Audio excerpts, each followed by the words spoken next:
Good evening. The purpose of this video today is to answer 5 essential questions that revolve around my understanding of uh, dispositions of a professional school counselor. So for the first question, ask what qualities, behaviors, and values are indicative of a professional school counselor, and what standards guide your thinking?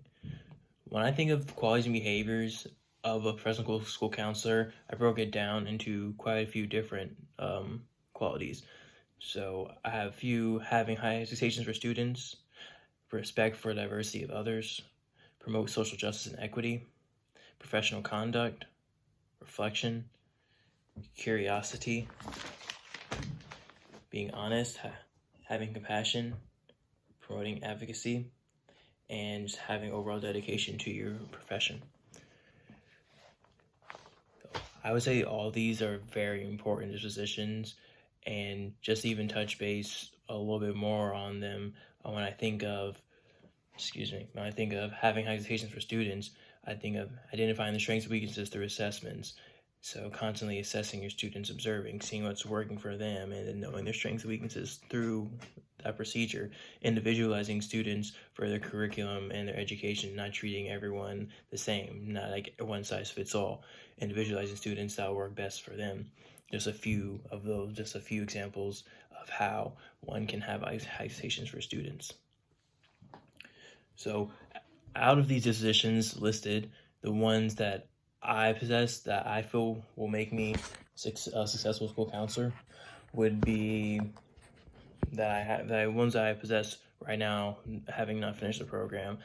I would say having high expectations for students, respect for diversity of others, promote justice and equity, professional conduct.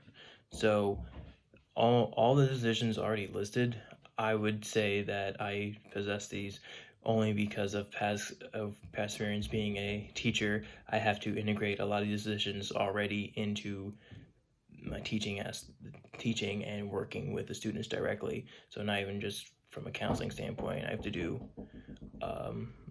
other things. So for example, reflection. I have to reflect on a weekly basis with other coworkers, and I collaborate with them regularly as far as curriculum, what's working for their class, what's not working for their class, and just brainstorming what will be the next best step. So I can say a lot of these positions I possess. So the next question talks about how do dispositions demonstrate your ability to understand other cultures, genders, and learning differences to build strong relationships with students and families? So to answer this question, I think back to a few of the dispositions that I mentioned. So having respect for the diversity of others, I would say that's one of the biggest ones that demonstrate an ability to understand others as far as culture, gender, and just differences as a whole. Just having that respect for diversity already allows you to be more open to other people and all types of people, and it makes you more equipped to be a professional school counselor. Think of promoting equity, having communication, so really being big on having equity among all students, being equal, doing what's worked best for everybody, and just doing your best job. So one position I say I would need to really work on is advocacy, and to build more on that advocacy, say building relationships with students. I know as a teacher, I wanted to improve on building relationships with my students in order to have a better relationship to enhance their learning. So that's one thing I plan on working through as I'm in this program. And so last question, ask how do I anticipate using feedback from your annual performance, evaluations, observations, and data on student performance to adjust your dispositions and teaching practices to benefit learning. So I say I think of feedback.